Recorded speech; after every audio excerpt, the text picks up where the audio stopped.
After 20 years, the Rams are returning to Los Angeles. It's a move that brings original LA Rams fans happiness and eliminates those feelings of abandonment they had when the franchise relocated to St. Louis. The Rams had played in Los Angeles for almost 50 years. And when the team arrived in LA in 1946, it was the first professional sports franchise in Southern California, beating out the Dodgers organization by 12 years and the Lakers by 14. Football fans from the LA area would gather to watch the Rams play, even if they didn't put out a winning record each season.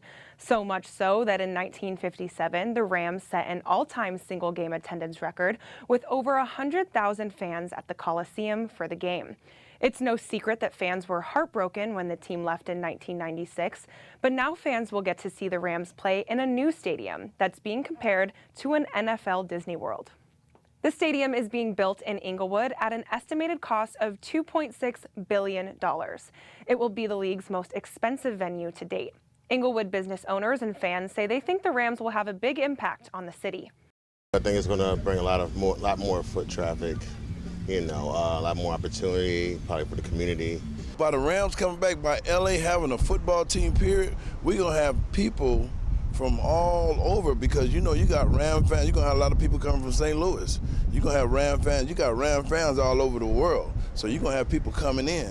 You're going to have people coming in just stay here just for the season, for football season. It's going to help the city a lot. Shoot, I'm excited. You know what I mean?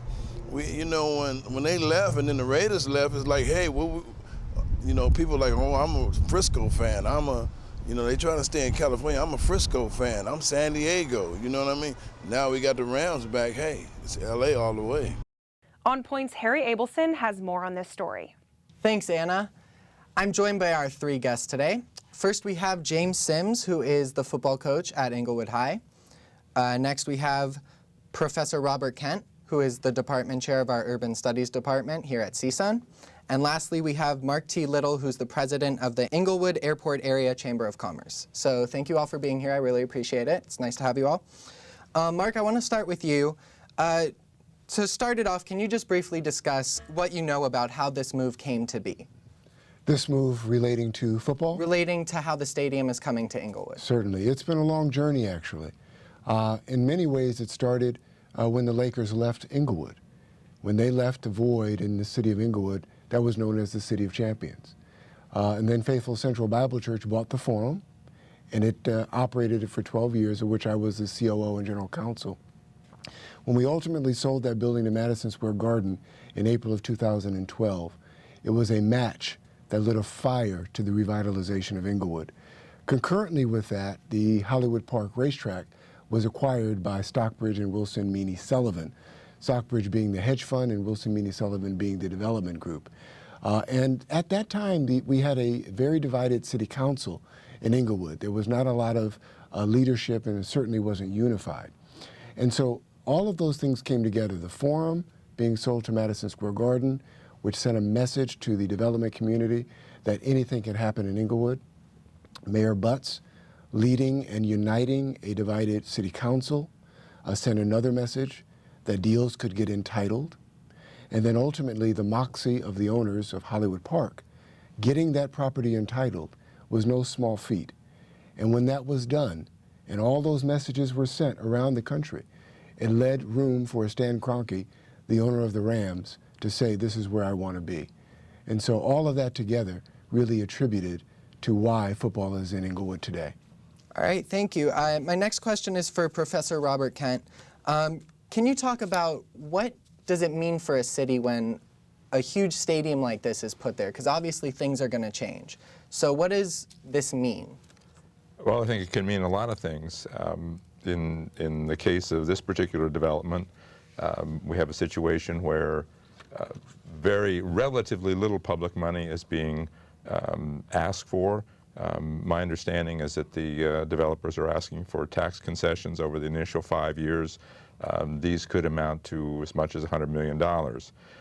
At the same time, studies for this stadium complex, and it's much more, of course, than just a stadium as it's envisioned in general to include retail, office development. you know, potentially there could be a fair number of jobs involved for the local area. It's always anticipated that there are going to be economic multiplier effects, that the investment in the stadium will produce investment in the local area and in adjoining properties and in the town. So potentially you could be looking at a significant multiplier effect that could be positive. On balance, it's important to note that often the benefits are overpromised, and sometimes there's really not as many jobs as the hype would have it. So. And Mark, do you have anything to add about what do you think makes Inglewood so ideal for a stadium like this? Well, Inglewood is ideal for a lot of reasons for the stadium. The proximity to LAX, the proximity to 3 freeways, a city that is known for sports, and a community that has voted to allow it. All of those things together make football very, very promising for our city. All right, thank you. Coach Sims, I want to go to you next. You're my football expert, so what are your thoughts on an NFL team finally coming back to Los Angeles? I definitely think it has value. I had the pleasure of being in Jacksonville when the Jaguars first came to Jacksonville. And like the professor said, a lot of things are sometimes overpromised as far as the jobs and economy. But there is some positive effects, and I think Inglewood needs it. You know, the schools, you know, the kids and all the funds that may filter down to the schools and some of the benefits that they'll have. It's a desperate need for Inglewood. So I'm glad to see it's happening, and we're starting to see some changes already. You know, city streets, people are coming in, open businesses because they know it's coming. So, and the school's already starting to benefit. You know, the different companies are coming in offering services for the school because the Rams are coming. So I think it's going to be more of an impact immediately for the public school systems and the students within the city of Inglewood than the actual jobs. All right, Mark, my next question for you. Obviously, this is an expensive stadium. I believe it's the most expensive sports arena in the world. Can you briefly discuss the financial costs of a stadium like this and where this money is coming from? Well, certainly I can tell you that from my perspective, I'm not a part of Mr. Clarkey's organization or a part of Wilson Meany Sullivan or Stockbridge, but they are all friends of mine. And I can tell you that the stadium is privately financed in large part. It does have EB-5 funding associated with it that came into the deal before Mr. Kroenke was a part of it. But largely it would be considered private financing. I'm sure on some level there'll be significant debt, and I believe some of my friends at Chase are a part of that process as well. But I think the most important part in answering to your question is that taxpayer funds will now be directly used, which has been the historical model for stadiums of this type to be built. And there may be, as the professor indicated, some tax reimbursement over time, as has been described, based on structural costs and things of that nature. But I'm very pleased to be able to say that this stadium is the first that the NFL has ever allowed to be built without taxpayer funding. And it's important to understand that point, because Los Angeles has been used for over 20 years so that other owners could get their stadiums built on the backs of taxpayers. So LA never got a team because LA was always used as a stalking horse so that other owners could go and get bond funding. And that didn't happen in Inglewood, and this is a new model, I believe, for all of the NFL. Why should billionaires build their stadiums and their toys on the backs of taxpayers? And so in some way, the city is going to have a benefit. I think it makes a lot of sense for there to be some reimbursement for what would normally be city costs, like infrastructure and roads and those sorts of things. But in this case, the owners are footing the bill, and I'm very supportive of that. And how much revenue is expected to come in from the stadium once it's built? About $2.6 billion went towards building this stadium. Is all that money going to be coming back eventually? Is that the plan? Well, that's the plan, and I certainly am not going to get into quoting what the city is projecting in their budget as those things are being worked on.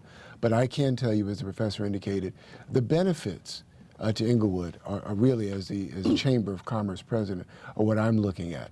And really it's about people coming into Inglewood, live, work, and play. sort of what I like to talk about.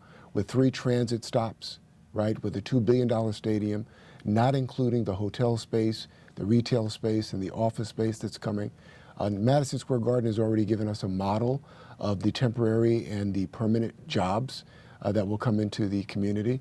There's a 30% or more local hire requirement, so Inglewood residents and small businesses will benefit, and not just small businesses. And so for me, the tide is going to rise all boats, and we're excited about that. And so Market Street is also another development that will have an impact because of this. So there's a lot of benefit and upside. I can't tell you what the city increment projection is, but it's in the multiple of millions of dollars. All right.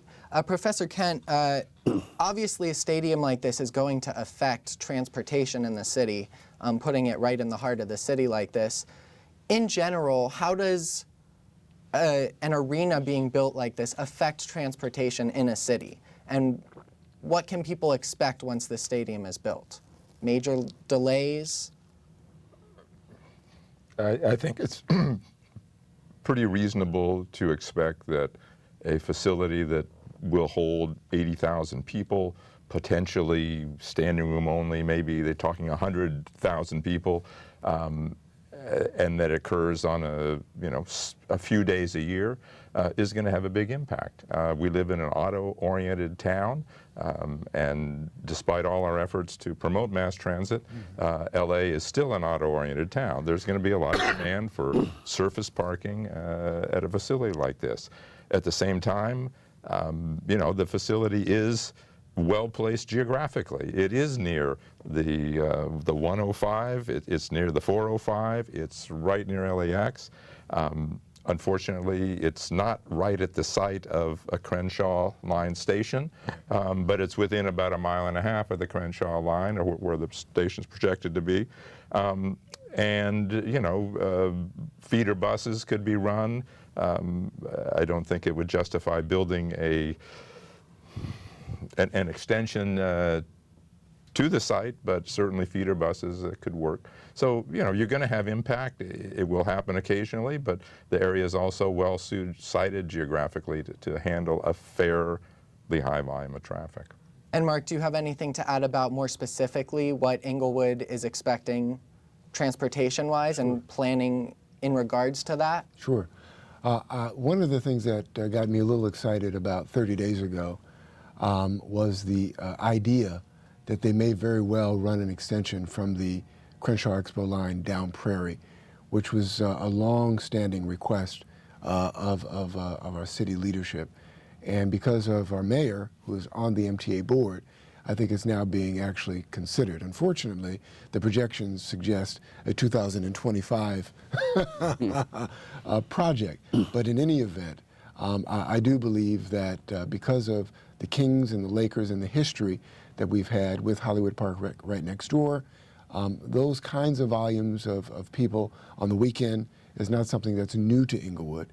And now that we have 3 stops coming through Inglewood, one which is Hendry, which is farthest away, then you have a stop on Market in La Brea, and then one coming online at West Boulevard in Redondo.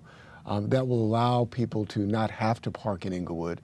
It would allow, I think, some ancillary benefits for others that live outside of Inglewood, for surface parking and so forth, to benefit and to rise with this tide, and for people to get into Inglewood with some ease, I think. And so I think there's a lot of things going on around this project. I think the owners are very sensitive to the traffic needs. I've heard some of my friends talk about people movers in very creative ways. Because of what's happening with Market Street, there'll be additional parking created there, and that's very close, and that is the spine of Inglewood, and that will ultimately be developed as it is now at the D3 site at the corner of Market in Florence. And so some of that will spill over, and some of that will take the ease off of the parking. And of course, historically, the Forum, that's got 3,500 spaces on its property, will be used as well. So there's a multiple effort around parking. And again, the most important thing to remember is that the community voted for it. So It passed with over 20,000 votes on the petition that was circulated to approve this increase in the stadium size. And so that's the most important thing to understand, is that the community is behind it, and I think we're all looking forward and we're all excited. All right, Coach Sims, I want to go back to you here. By having a team in Inglewood that will now be in the NFL, does that affect your players' attitudes in any way? Oh, definitely. It gives them role models. You'll have some players from the Rams, definitely, that will probably come be a part of the program, whether that's to come and do, public speaking, whether that's to run a camp at the high school. And that's my main concern with the Rams coming in. How will the schools benefit from it? Inglewood is over 105 years old, and the school basically is on its last leg. It needs funding. A lot of things need to be redone within the infrastructure of the school. And not just sports, from books to classroom to roofs, the entire school needs overhaul. And I think with the Rams coming in, I'm sure with the name Inglewood, and that's where they're staying, that they'll all look to help the school. I'm looking forward to it. And on a similar note, do you think that a move like this increases opportunities available for your players to eventually make it to that level? I don't necessarily believe that.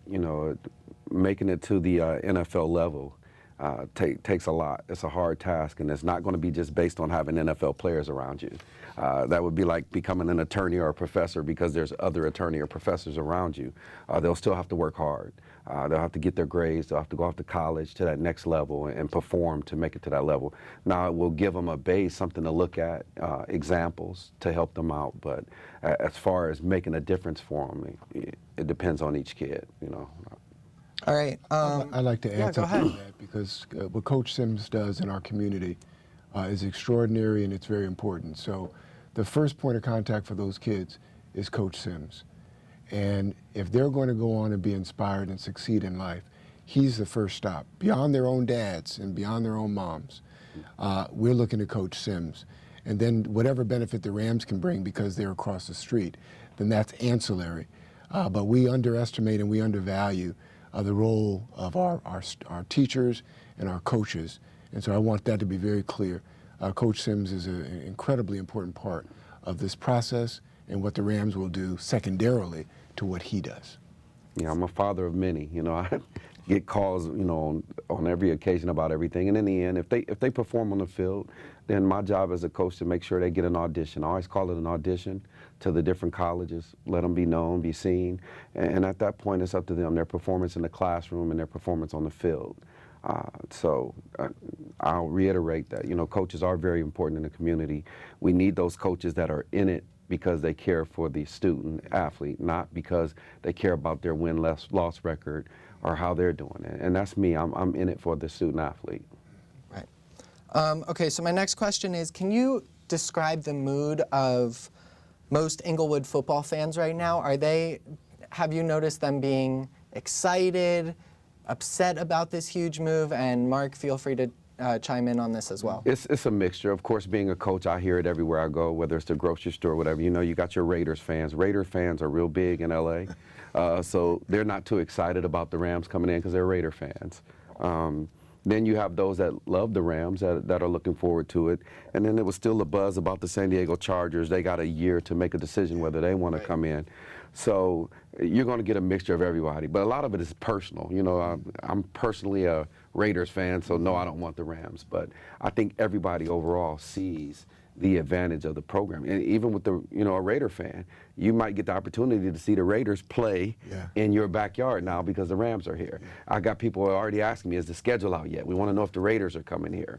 Or other people that have other teams that they like or enjoy, they're wanting to see the schedule to see if they're coming to Inglewood. So I think it's an exciting time for everybody. Anything to add, Mark? I would add that your question really suggests a regional response. Because what's happening in Inglewood is going to impact the entire South Bay and greater Los Angeles area. And you can just look and see how quickly the tickets sold for the Coliseum when the Rams made that opportunity available. I think Los Angeles and all of the surrounding areas, and principally Inglewood, there's a great deal of excitement And quite frankly, the NFL wasn't so sure, because when they weren't here, people weren't clamoring for it necessarily, right? Because there's so much to do in our area.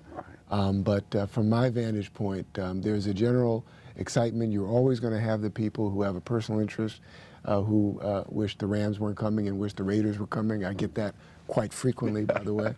But all in all, I think we're going to have a full stadium. We've got a bid in for the Super Bowl, and those things typically benefit the region. And I love what the professor said earlier with respect to benefits. There's a mix. There are mixed reports and competing reports about property values and whether or not a stadium is actually going to boost home values or not. So I think in some ways, the folks who are not necessarily excited about it aren't buying the hype, if you will. They're reading the other side of the envelope that don't necessarily support all that we're being sold. But I do know some people who are going to be employed, and for me, that's a good thing. It's a good thing. And the Rams player themselves, they're going to benefit. You know, they get to come and be near Hollywood. Yeah. Some of them will retire and get into television. That's why LA is such a big market for athletes.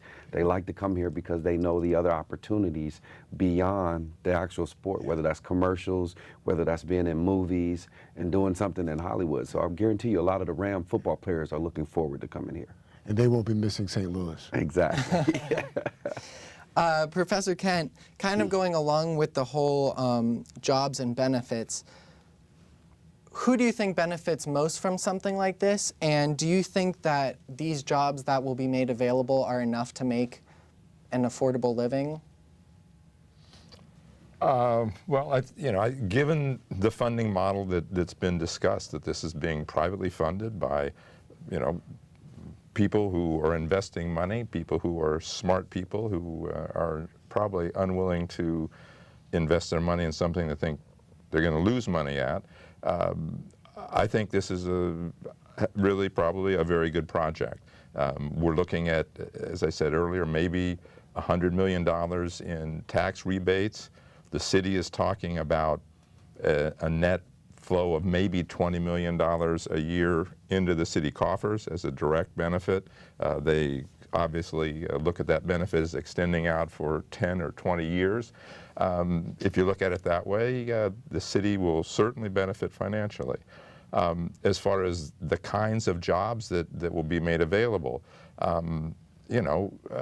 certainly the construction jobs and the local hire component that was referred to for this will be beneficial for the local community. Many of the jobs at stadiums themselves in the longer term are not high-paying jobs, and they're also part-time jobs, and so it's awfully difficult to support yourself on a part-time job.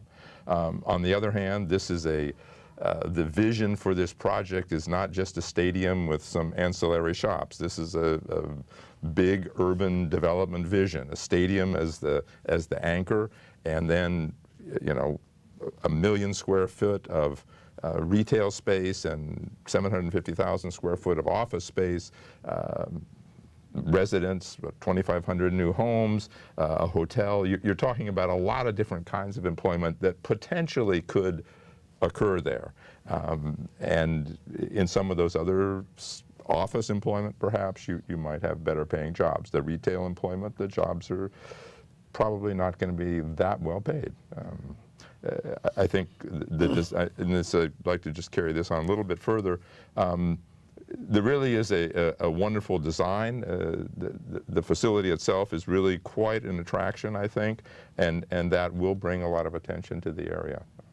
The challenge, perhaps, is more integrating the facility, linking it more to the local community, and not having it sort of be a walled-off kind of Disneyland sort of place. And maybe Staples, I think, has been pretty successful in being more of an open kind of design, and hopefully the effort here will be made to link this development into the community and not have it be so much of a separate sphere. All right, side question for you, Coach Sims. What can we expect from the Rams this season? I have to ask. Well, it's going to be some adjustments. They have to deal with, all the other things outside of football. They have to pick up and move families.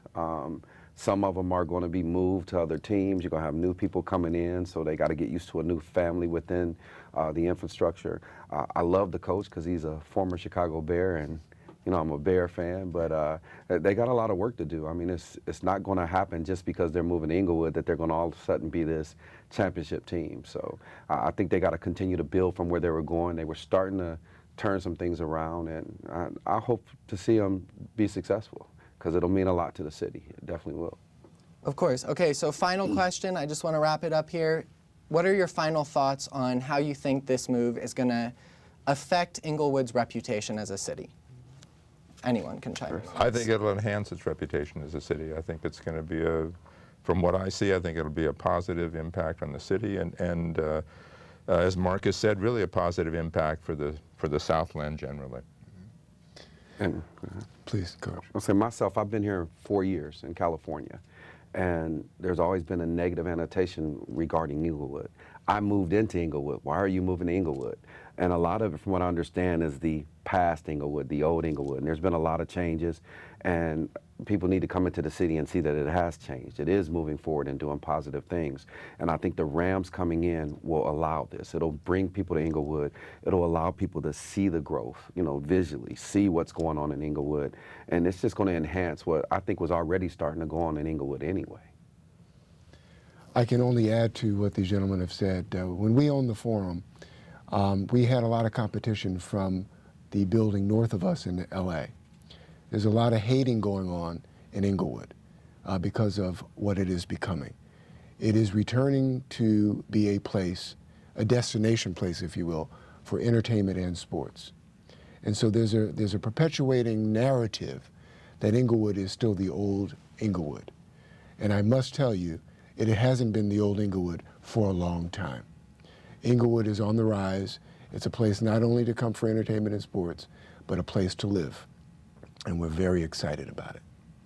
All right, that's all the time we have for today. I want to thank all three of you for coming. I really appreciate it. Thank you. Thank you for having It's me. great having you. having us. Thanks.